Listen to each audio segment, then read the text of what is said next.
կկատարիր գնումների ձյան համակարգի խանութ սրահներից եւ յուրաքանչյուր 290,000 դրամ գնումների դիմաց ստացիր 29% զեղչ եւ լրացուցիչ 29,000 դրամի ապրանքներ քո ընտրությամբ։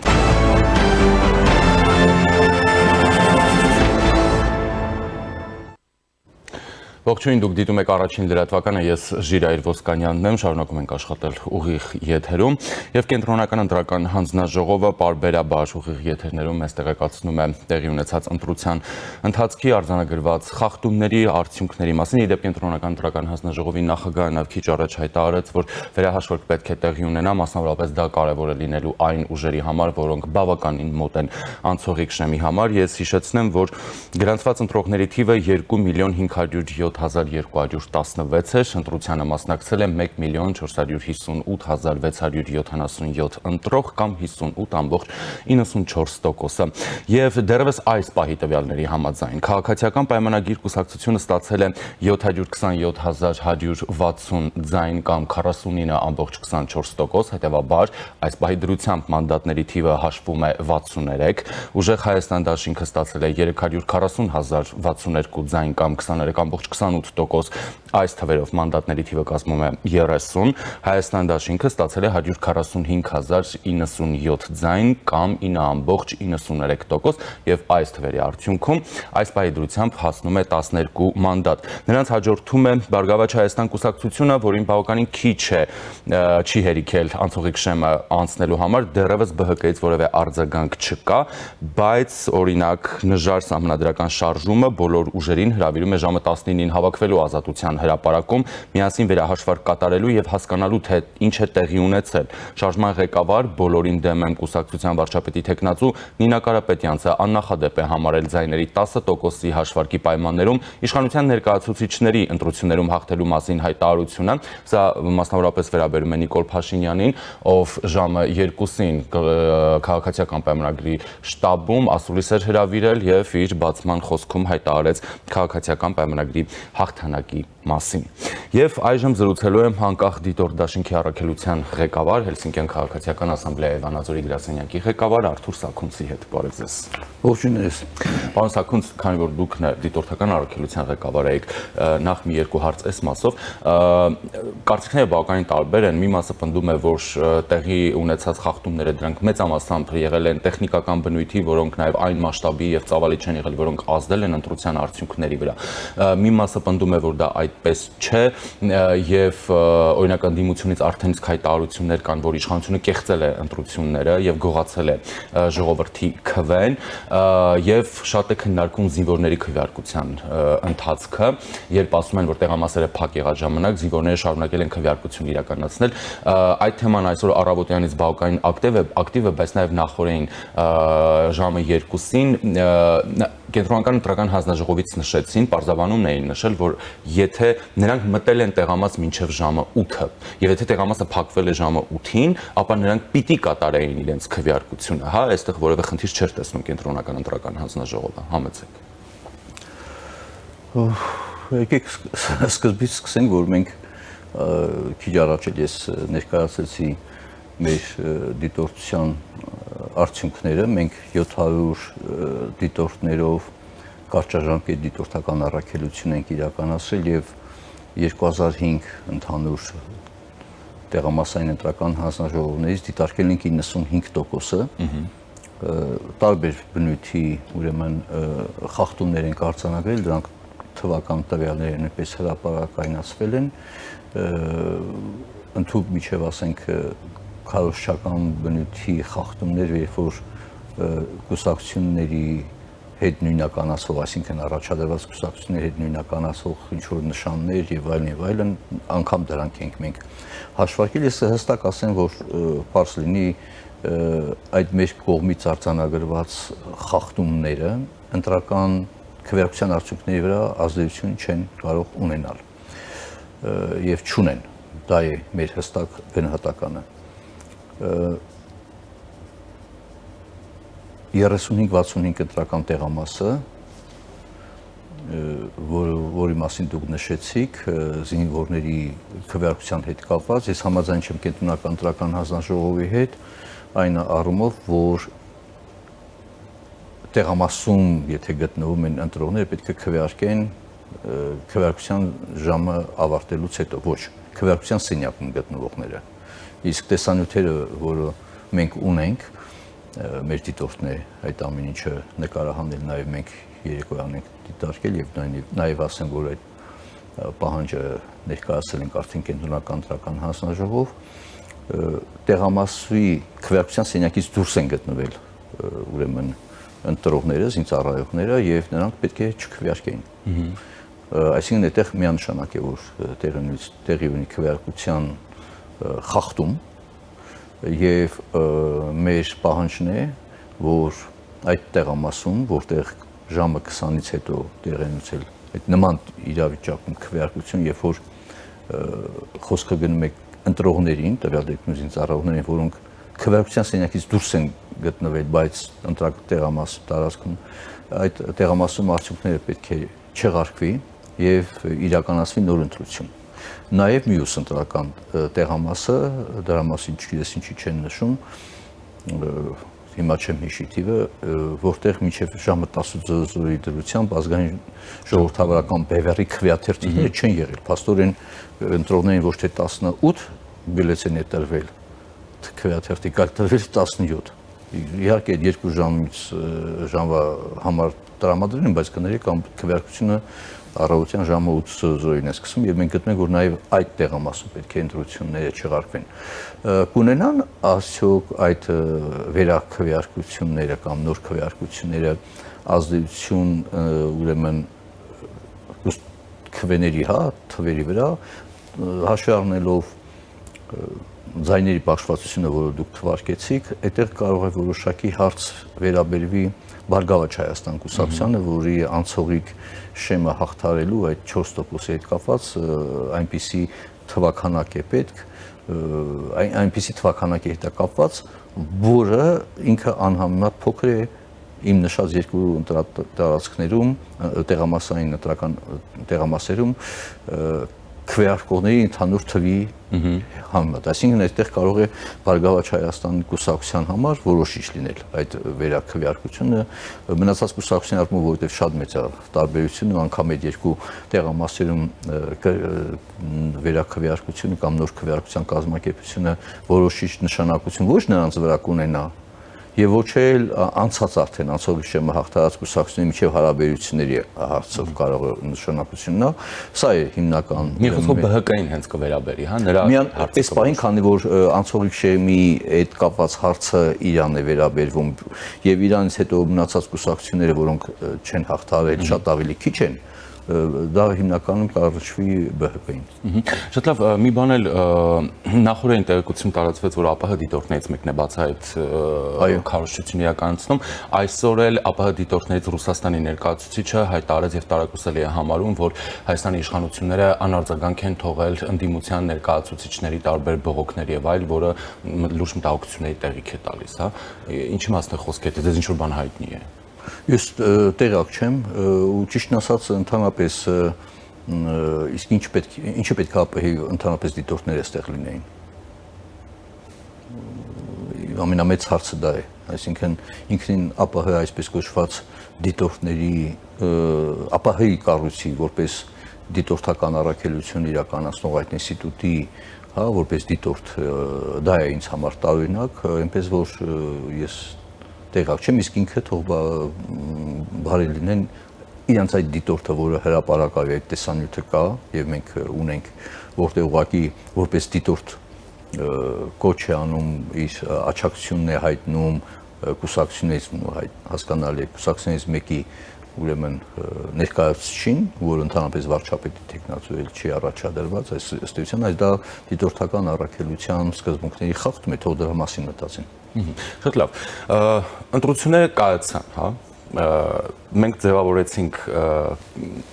խորհրդարանի ձևավորման փուլում է, այսպես ասենք, եթե հաշվի առնենք, որ ձայների վերջն է կան հաշվարկի արդյունքներ դեռևս չունենք, բայց դե պատկերը արդեն պարզ է, հա։ Դե պետք է փորձենք միշտ համեմատել ինչ ենք ունեցել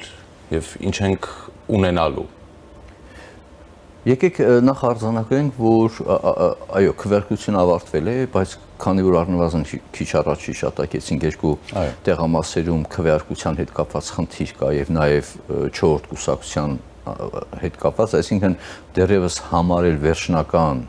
որ ընտրությունները ավարտվեցին չեն կարող, որովհետեւ կարող են նաեւ վերահաշվարկի, ուրեմն դիմումներ լինել, չնայած խնդիր ես ավելի շատ տեսնում եմ այստեղ ոչ թե վերահաշվարկի հիմքեր, այլ չեղալ հայտարարելու այդ երկու տեղամասերի դիմումի հնարավորություն, դե կուսակցությունը մենք դիտորդական որպես կազմակերպություն այդ պահանջը ներկայացնում ենք։ Եթե կուսակցությունները կներկայացնեն, դա իրենց իրավասությունն է, ուզում եմ ասեմ, չունենալ վերջնական արդեն բողոքարկումներ եւ բողոքարկման արդյունքներ դեռևս շուտ է ասել, թե պարլամենտի ձևավորման գործընթացը սկսված է։ Պարլամենտի ձևավորման գործընթացը սկսված կսկսի այն ժամանակ, երբ որ արդեն վերջնական արդյունքները, բողոքարկումները եւ այլն ավարտված լինեն, սա նաեւ արձագանքային ձեր նշածին, որի հարցին, որ դեռևս 10% քվեարկության արդյունքների ամփոփման պարագայում Նիկոլ Փաշինյանը հայտարարեց հաղթանակի մասին, որը իհարկե անցանկալի էր, այն իմաստով, որովհետև ինքը որևիցե էական նշանակություն չունի եւ չէ կարող ունենալ, առնվազն մենք 311 տեղամասերում մեր դիտորդները ներկա են եղել որևէ տեղամասից, ուրեմն քվեարկության արդյունքների կեղծման կամ խախտման հետ կապված ահազանգ չենք ստացել։ Եթե հաշվի առնենք, որ մնացած բոլոր տեղամասերում էլ ընդդիմությունը ունի ներկայացուցիչներ հանձնաժողովների կազմում, այնտեղից էլ կարծես թե այդ կեղծիքների մասին հայտարարությունները հղում չի արվում որևէ արձագանք կամ ահազանգ, թե քվեարկության արդյունքները կեղծվել են ինչ-որ տեղամասերում։ Այնպես որ այստեղ սա ասեմ, որ եկեք չշտապենք մենք էլ նույն տրամաբանությամբ հայտարարություն անելու, սպասենք միջև արդյունքը, բայց արդեն պարզը պատկեր է, ես հասկանում եմ ընդհանուր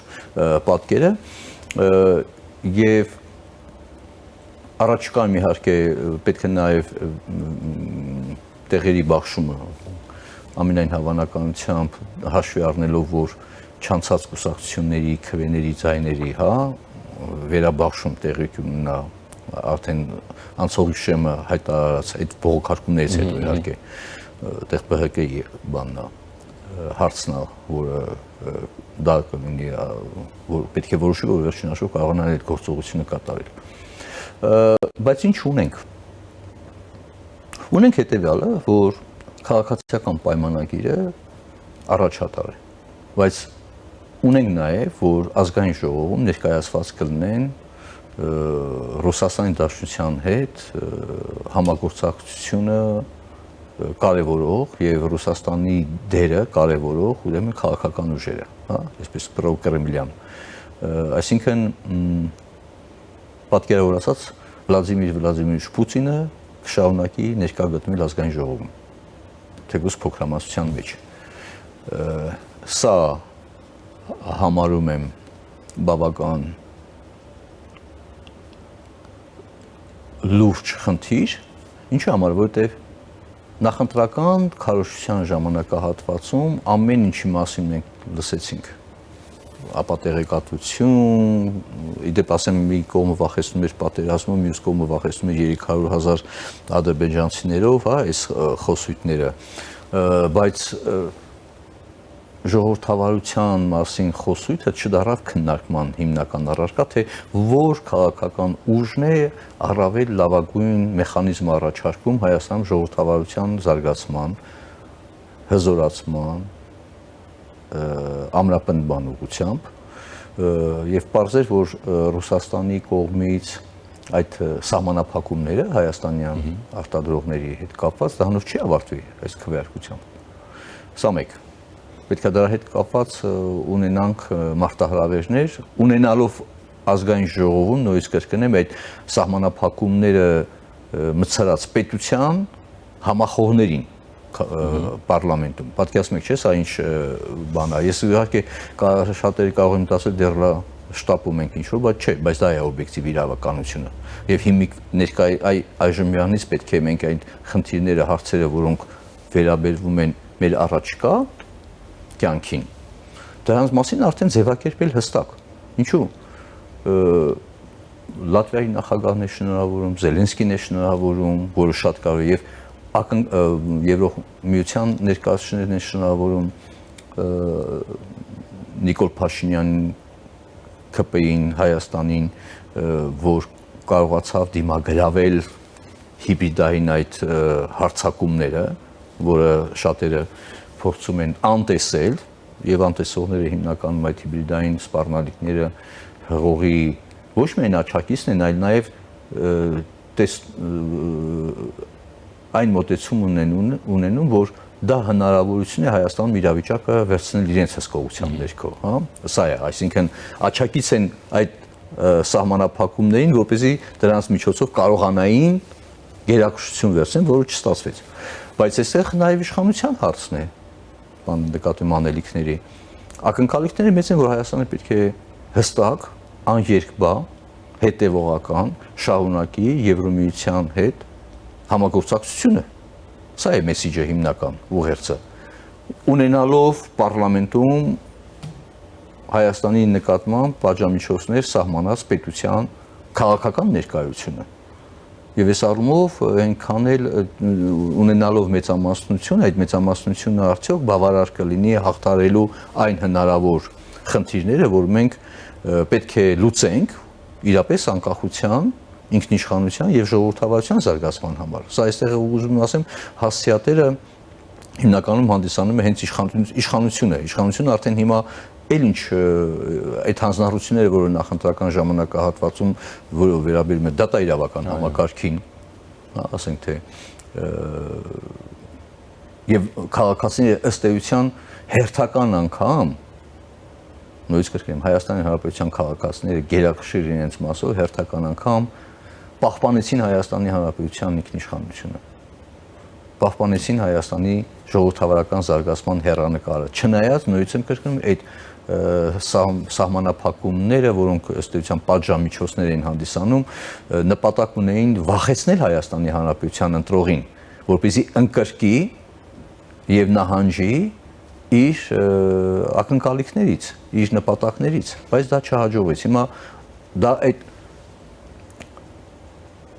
ակնկալիքների իրականացման թիվ 1 պատասխանատուն շարունակում է մնալ եւ մնում է, հանդիսանում է իշխանությունը։ Կա նաեւ արդեն նշեցի ակնկալիքներ, որտեղ իրանք այդպես են ընկալում Հայաստանում ընտրության արդյունքները, որ Հայաստանը ամրագրեց իր կամքը Եվրոմիության կառույցների հետ համագործակցելու։ Իդեպ շատ կարևոր է նախագահ Զելենսկու այն ուղերձը, որ նաև որոշակի հարցեր ձևակերպում է Եվրոմիության առջև, ճիշտ է։ Եկեք ես մեջ բերեմ, որպեսզի մեր հեռուստադիտողների համար էլ պարզ լինի։ Ուկրաինայի նախագահը նշում է. շնորհավորում եմ Հայաստանի ժողովրդավարական ազատ ընտրությունների անցկացման կապակցությամբ, իսկ Նիկոլ Փաշինյանին հաղթանակի համար, սա նաև Հայաստանի ինքնիշխանության, ձերանկախության եւ այնպես ապրելու իրավունքի հաղթանակն է, ինչպես դուք ինքներդ կընտրեք։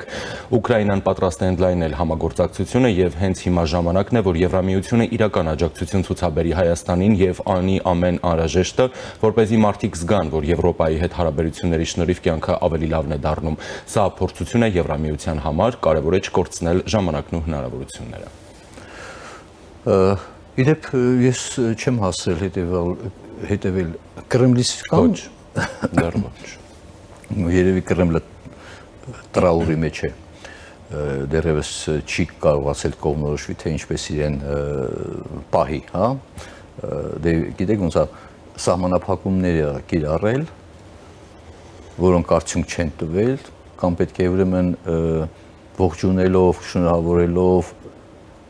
ընդունի իր սահմանափակումների սնանկությունը եւ հերթական ուրեմն այսպես կոչված պարտություն այդ առումով, որ ինքը իրապես ապաշնոր ուրեմն քաղաքական որոշումների կայացնում, կամ պետք է մտածի ինչ որ տարբերակով այս վիճակից դուրս գա, որտեղ ի վերջո այդ համալիր սահմանափակումները դրանք իրապես նախընտրական ժամանակահատվածում նպատակ ունեին ազդել Հայաստանի Հանրապետության ընտրողների վրա, գումարած իհարկե այն բազմաթիվ ճնշումները, որոնց վերաբերյալ տվյալները մենք ստացել ենք, ձեռք են բերվել Ռուսաստանի Դաշնություն բնակվող Հայաստանի Հանրապետության քաղաքացիներին, ուրեմն նկատմամբ ճնշում գործադրել ստիպելով որպեսզի նրանք քվեարկության ժամանակ կատարեն ուրեմն Կրեմլի պահանջները, հա, կամ ակնկալիքները եւ վերջո։ Բայց վերադառնանք Զելենսկու շնորհավորանքին, Զելենսկին այն նախագահներից մեկն է, որը իր երկրի անվտանգության, անկախության շահերը ոչ միայն դիտարկում է զուտ որպես Ուկրաինայի, այլ նաև ընդհանուր անվտանգության, ժողովրդավարական անվտանգության կոնտեքստում։ Այսինքն ոչ թե ինքը գնում է խնդրում, որ ասում եկեք օգնեք ինձ, այլ ինքը ասում է թե Ուկրաինայի պաշտպանությունը դա Եվրոպայի պաշտպանությունն է։ Այսինքն նախագահը, որը հարցերը եւ պահանջները ձևակերպում այն կառույցի առջև, հանձինես Եվրոմիության եւ անդամ պետությունների, որոնք արժեքային հիմքով պետք է լինեն ուրեմն Ուկրաինայի անկախության աչակիցը եւ ոչ միայն խոսքերով, այլ նաեւ գործողություններով եւ այն լայնածավալ աչակցությունը, որ տրամադրվում է Ուկրաինային ոչ թե նույնիսկ եմ կրկնում Ուկրաինայի նախագահի կամ Ուկրաինայի խնդրանքով, աղաչանքով, այլ հստակ ձևակերպված պահանջով, որ այստեղ վճռում է եվրոպական մայրցամաքի անվտանգությունը, եվրոպական ժողովրդավարության եւ այդ քաղաքակրթության անվտանգությունը։ Այսինքն ինքը այդ հարցը նաև ձևակերպում է Հայաստանի առումով։ Եվ այստեղ մեր հարցը հետևյալն է, Հայաստանը ինքը գտնվելու է այդ նույն ձևակերպողի դիրքում, միայն սպառողի դիրքում, թե նաև համագործակցողի եւ պատասխանատվություն վերցնողի դիրքում։ Սա շատ կարևոր հարց է։ Թե Եվրոմիությունը կմնա սպասողի դիրքում, որտեղ Կրեմլը արդեն հստակ իր խնդիրը ձևակերպել է, չէ՞։ Ասել է կամ ԵՄ կամ ԵԱՏՄ։ Հիմա այդ երկիմաստ վիճակը միաժամանակ գտնվել ԵԱՏՄ-ում ու փորձել Եվրոմիության հետ համագործակցությունը սերտացնել, դրանք ասում չէ, չի լինելու։ Հիմա մենք ինչ ենք անելու Մենք ասում ենք լինելու է։ Այո, եւ հենց այդ, այսինքն դու լինելով ԵԱՏՄ-ի կազմում կամ ԱՊՀ-ի կազմում կամ ՀԱՊԿ-ի կազմում, դու չես կարող լինել գործընկեր անվտանգության եւ զարգացման, ժողովրդավարության զարգացման առումով, որպես Հայաստանի ներկայացուցիչ։ Դու կարող ես զավակուն դեպքում լինես այն դիրքերում, որը, ասենք, բնորոշ էր մինչև Թավշյա հեղափոխությունը, երբ որ հիշում եք բաներ Սվիտալսկին Եվրոմիության դեսպանը ասում էր, որ Եվրոմիությունը Հայաստանի համար բանկոմատ չէ, էլի, որ անդադ մենակ վերցնես։ Այսինքն այստեղ հանձնառության մասին է։ Եվ այստեղ Զելենսկու ուղերձը վերջնականապես արձանագրենք։ Հենց այդ ձևակերպման մասին է խնդիրը։ Հայաստանը կատարեց իր քայլը քվեարկությամբ։ Եվրոմիություն դու ինչ ունես անելու, բայց դա Եվրոմիություն ինչ ունես անելու օրակարգի ձևավորողը հանդիսանում է Հայաստանի իշխանությունը այլևս։ Պարոն Սաքունց, որպեսզի ավելի պարզ լինի այստեղ մի հարց։ Հայաստանի շարունակական անդամակցությունը ԵԱՏՄ-ին եւ դրան զուգահեռ դեպի Եվրամիություն եւ վարչապետի ասած այդ ստանդարտների բարեփոխումների ճանապարհով գնալը։ Մենք համատեղում ենք, երբ որ անհամատեղելի պահը կլինի, ժողովուրդը կորոշի, բայց այս ստանդարտների եւ բարեփոխումների օրակարգի կյանքի կոչման վրա արդյոք ԵԱՏՄ ներկայիս եւ շարունակական անդամակցությունը բացասաբար ազդում է։ Եթե չի ազդում, ինչու չմնալ։ Պարոն Ոսկանյան, եկեք արձանագրենք մի բան։ ԵԱՏՄ-ի հիմնադիր եւ առանցքային պետությունը Ռուսաստանի Դաշնությունը Հայաստանի նկատմամբ նախընտրական ժամանակահատվածում կիրառում է սահմանափակումներ, պատժամիջոցներ Հայաստանի արտադրանքի նկատմամբ։ Վերաբերմունքը արդեն իսկ դա է։ Հիմա հարց հռետորական։ Ինչ վերաբերմունք ես ակնկալում այլ, այսինքն էլ ինչ պետք է անի, որ համոզվես, որ ինքը ոչ թե քո գործընկերն է, այլ քո սպառնալիքը, որտեղ դա դա ինչ է նշանակում, դա նշանակում է արտադրողները կորուստ են ունենում, չէ՞ շուկայի, այսինքն դու շուկան այնպես փակում ես, որ այդ վերափոխման կամ ուղղությունը փոխելու եւ նոր շուկաների հարցը դա 1-2 օրվա հարց չէ, էլի ասենք թե որ sense բանը պտտես ասենք թե ինչ որ պտուտակ ու ասես թե ուղղությունը փոխում է մեկ է դա նշանակում է աշխատանք հիմա Դու չես արել ժամանակի ընթացքում, չնայած մենք բազմիցս ասում ենք։ Հիմա դա է փաստը, այսինքն դու ինչ պետք է անես, ենթարկվես այդ ճնշումներին։ Թե ճնշումների արկայությամբ շարունակես ասես, որ ես մնում եմ ԵԱՏՄ-ում։ Վաղը չեմ իսուր, ես դա որ ասեցի, խնդիրները դեռ, սա մենք անցում ենք կատարում երկրորդ փուլ։ Քվեարկությամբ չավարտվեց մեր խնդիրները։ Քվեարկությունից հետո խնդիրների նոր փունջ է առաջ գալու։ Ասեմ ձեզ, գազի մատակարարման հետ կապված հարցեր, չգիտեմ, թրիպի հետ կապված, ուրեմն եւ երկաթգծի կոնցեսիոն կառավարման հետ կապված հարցեր։ Այսինքն մենք ունենք լիքը հարցեր, որոնց լուծումը, եթե որևիցե մեկը ցույց կտա, որ այդ խնդիրների լուծումը հնարավոր է ԵԱՏՄ-ի առանցքային պետություն հանդիսացող Ռուսաստանի Դաշնության կողմից Հայաստանի նկատմամբ սահմանափակումներ, պատժամիջոցներ կիրառելու պարագայում լուծել։ Okay, բայց հնարավոր է դա։ Իհարկե ոչ։ Քեզ ընտրության ազատություն չեն թողել։ Քեզ ասում են ընտրություն կատարի։ Մենք չենք ուզում, որ դու մեր հետ եղնելով հանդերձ այլտեղ ինտեգրում անես։ Ավելին պետք է հիշեցնեմ, կարծում եմ Օվերչուկներ, թե ով էր, որ Եվրամիությունը դարձել է ռազմաքաղաքական կառույց։ Ռուսաստանի Դաշնության համար Եվրամիությունը տնտեսական, քաղաքական տնտեսական միություն չի այլևս։ Եվ դա այդպես է, որովհետև հենց Հայաստանի հետ ռազմավարական նոր օրակարգը հանդիսանում է SEPA պլյուս անվտանգություն։ Եվ ինչի համար է Եվրամիությունը գնացել, որովհետև հենց Ռուսաստանն է դրթել ստիպել, որպեսզի Եվրամիությունը իր անվտանգային խնդիրների լուծմամբ զբաղվի այլևս, որտեղ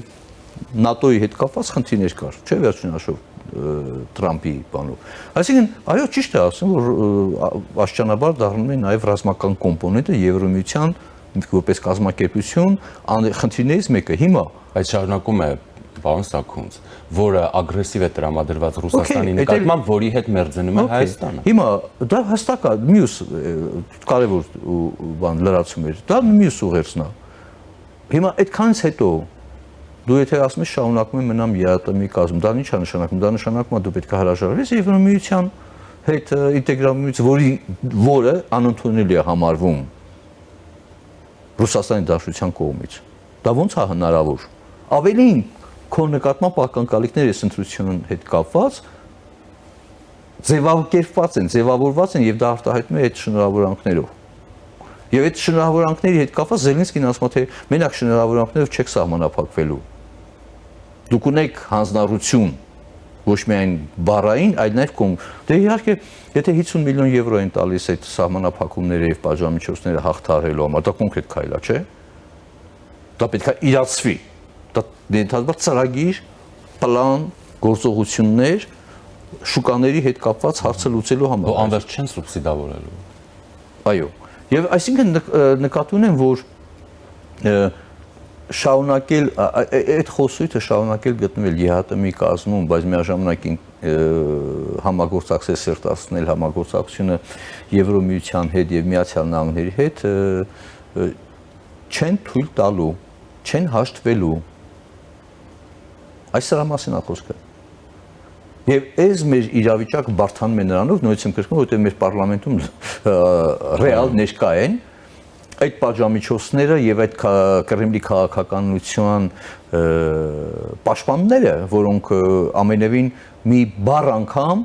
չեն քննադատում Կրեմլին այդ Հայաստանի Հանրապետության եւ նրա քաղաքացիների դեմ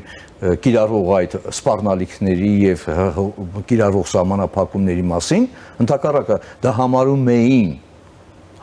էին հնարավորություն իշխանությունը վերցնելու համար։ Պատկերացնում եք, այսինքն հանուն իշխանության վերցնելու սահմանափակումները կամ ճնշումները օգտագործելը։ Եվ այս պարագայում դու ի վերջո քանի անգամ ասես, բա չգիտեմ ինչ որակումներ եւ այլն։ Այդ որակումներից պետք է անցնեն նաեւ գործողությունների, այսինքն ինստիտուցիոնալ շատ կարեւոր ձևակերպումներ եւ փոփոխություններ պետք է կատարես նաեւ հարաբերությունների տեսակետից։ Սա է, որը մենք ընտրություն, այսինքն քվեարկությամբ չավարտվեց մեր բանը, խնդիրների լուծումը։ Հայաստանի Հանրապետության քաղաքացիներին դիմագրավեցին արտաքին ճնշումը Հայաստան եւ պահպանեցին Հայաստանի Հանրապետության ինքնուրույն զարգանալու հնարավորությունը, բայց ժողովուրդը եւ ընտրողները չեն կարող կատարել այն քայլերը, որը պետք է կատարի իշխանությունը։ Դե այո, հիմա իշխանությունը պետք է շատ ավելի առարկայական գործողություն։ Եվ հիմա մեր անելիքն է, մեր հիմնական օրակարգային հարցերն են այդ ուղղությամբ աշխատելու։ Պարոն Սարգսյան, մենք իհարկե ածանցվելով շատ կարևոր համապետական ընտրություններից դիտարկում ենք տարբեր հարցեր եւ այլն, եւ դուք բովանդակային եք նայում, բավականին ավելի լայն եք նայում, ոչ թե էպիզոդիկ, այդ համատեքստում մի բան էլի։ Օրինակ վարչապետը նախորդին էլ ասաց, այսօր էլ ազգային ժողովում ասաց, որ պատերազմի եռագլուխ կուսակցությունը ջախջախված է եւ Քոչարյանը, Կարապետյանը եւ Ծառուկյանը նստելու են եւ նշեց, որ իրավապահ համակարգից ակնկալում է շատ արագ գործողությունների իրականացում, նաեւ խոսեց ընտրակաշառքների մասով, ենթադրյալ ընտրակաշառքների հակակոռուպցիոն կոմիտեի բացահայտումների եւ ասաց, որ պարզ է, որ նաեւ ամբողջ ծավալը չէ եւ այլն, հետեւաբար շատերը բնորոշում են սա հենց համակարգային ընտրակաշառք, հա, այսպես ասած, ոչ թե էպիզոդիկ ինչ-որ բաներ։ Մենք հիշում ենք առաջին համարների բանավեճը, որտեղ երբ հարց եղավ, բա ինչու կենտրոնական ընտրական հանձնաժողովը անելիք չունի նման մասշտաբի եւ ծավալի կաշառքներ բաժանող ուժի նկատմամբ, եթե մենք հարցը իսկապես պետության, ժողովրդավարության, նրա անվտանգության տրամաբանությունից ենք դիտարկում, վարչապետը բայց այսպեսի հայտարարություն է անում դրան զուգահեռ, ասում է, որ արգելվեր, կասեին, որ մենք վախեցանք իրենցից։ Այսինքն, այստեղ պետության մասին չէ, այստեղ ժողովրդավարության մասին չէ, այստեղ կուսակցական մոտեցումների մասին է խոսքը զուտ։ Գիտեք, նախ առաջերտին իհարկե արգելելու համար կա կուսակցության քաղաքական գործունեության արգելման համապատասխան մեխանիզմը, դա սահմանադրական դատանի որոշումն է։ Մեր օրենքով իմիջած քաղաքական կուսակցությունների պաշտպանության մակարդակը շատ բարձր է։ Պատկերացնում եք, այսինքն միայն սահմանադրական դատանի որոշմամբ կարող է դադարեցվել կուսակցության գործունեությունը։ Իսկ ինչ հիմքերի արկայության պարագայում կարող է։ Սա հարց է։ Հիմա վերադառնում ենք մեր վաղուց չարչրկված եւ շարունակաբար պետք է մենք այդ հարցը։ Իսկ դատաիրավական համակարգում, որից այդքան դժգոհում եք, ինչ փոփոխություններ եք կատարել, որ դատարանը օբյեկտիվորեն, հա, եւ վստահ լինեք, որ քննելու է այն հնարավոր ենթադրենք հիմքերը, որով պետք է քաղաքական միավորումը համարվի որպես հակասահմանադրական, որտեղ միայն այդ պարագայում կամ պետության անվտանգության դեմ գործող, չէ՞, վերջին հաշվով։ Ով պետք է անի։ Ես եւ դուք։ Երբ որ մենք ասում ենք լյուստրացիա, երբ որ մենք ասում ենք քաղաքական եւ իրավական գնահատական տալ պետության զավթմանը, երբ որ մենք ասում ենք զտում դատական, ոչ միայն դատական, այլ պետական կառավարման համակարգում, ով պետք է աներ։ Հայաստան դաշինքը, թե չգիտեմ ինչը։ Բայց այսօր մի հատ կարևոր հարց կա, որը իհարկե դա առանձին վերլուծության, ինչ ազդեցություն են ունեցել ընտրակաշառքները քվեարկության արդյունքների վրա։ Եթե շատ դա համար պետք է ժամանակ ծախսել, գիտեք ինչ եմ արել, որտեղ առանձին ընտրական տեղամասերում քվեարկության արդյունքների համեմատությունը հարևան։ Այո։ Եվ նաև տարբեր ասենք թե մարզերում եւ այլն, հա, ենթադրյալ ազդեցությունների կամ բան։ Դրա համեմատության հիման վրա դու կարող ես օբյեկտիվորեն, դա գիտական վերլուծություն է, ունենալ հիմքեր հիմնավորելու կամ հիմնավոր կասկած ձևակերպելու, որ տեղ են եւ որ տարածքներում են այդ ընտրակաշառքները ավելի շատ ծավալուն բնությունից է, որտեղ ընտրակաշառքը շատ լավ գիտեք, այնպիսի հանցագործության տեսակ է եւ ընդհանրապես ցանկացած կաշառք, որ դժվար է բացահայտվում։ Չնայած դա էլ իդեպ ասեմ, քաղաքացիական հասարակության ինստիտուտների մեր գործընկեր կազմակերպությունների ջատագողության արդյունքում կարողացանք քրեական օրենսգրքում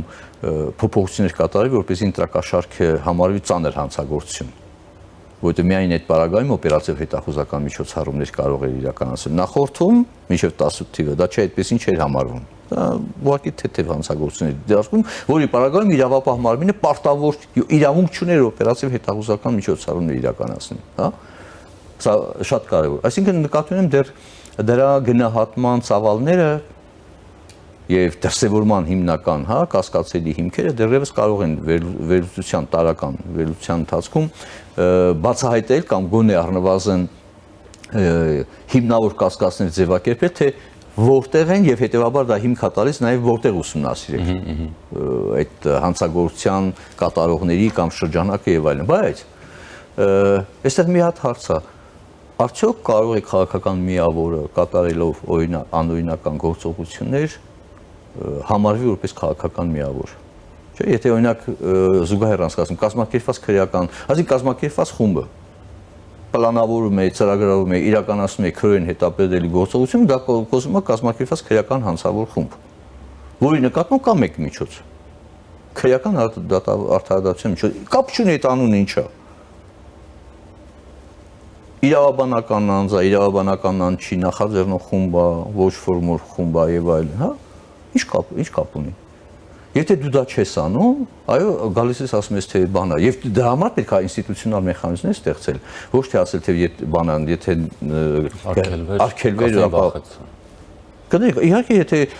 դու քննություն չես իրականացնում, ժամանակին պետք է արվեր այն ամեն ինչը, որպեսզի Թավշյա հեղափոխությունից երկու արտահերտ ընտրություններից հետո որևիցե մեկը չհամարձակվեր, որ ընտրակաշառքը որպես ընտրության քվե, հա, ձեռք բերելու մեխանիզմ մասին անգամ մտածեր։ Ոչ միայն մտածեր, այլ նույնիսկ հնարավոր համարել, որ դա կարելի է իրականացնել եւ անպատիժ մնալ։ Բայց մենք միջև այդ երբ որ խոսում էինք, որ մինչև 2018 թվականը ընտրական իրավունքների խախտումների մի ամբողջ փունջ ա եղել։ Հենց 2017 թվականի ընտրական կաշառքների, հա, բայց դրա համար ենք ասում փաստահավաք հանձնաժողով ստեղծեք, վկայություններ հավաքենք։ Այդ որ դե չես այ դրա համար ասում են դե եթե գիտեք ոնց է կարող են մնալ անպատիժ մինչև Թավշյա հեղափոխությունը, իսկ չի չեն կարող հիմա այլ փորձել վերականգնել այդ բանը։ Այսինքն չարածների հետևանքով դժգոհել, որ անում են, չարածը նկատի ունեմ այդ ռեֆորմները եւ այդ գործողությունները։ Եվ որ դու դա այդ չես անում, բա ում ես դժգոհում։ Ու հետո գալիս ասում թե բա ընդհանրենք, բա եթե արգելեցին կամ բան։ Նա արդեն իսկ անընդունելի պետք է համարվեր։ Շնորհակալություն, պարոն Սարգսյան։ Զրուցակիցս անկախ դիտորդ դաշինքի առաքելության ղեկավար Հելսինկյան քաղաքացիական ասամբլեայի Վանաձորի գրասենյակի ղեկավար Արթուր Սարգսյանն էր։ Մնացեք առաջինի հետ, ես Ժիրայր Ոսկանյանն եմ։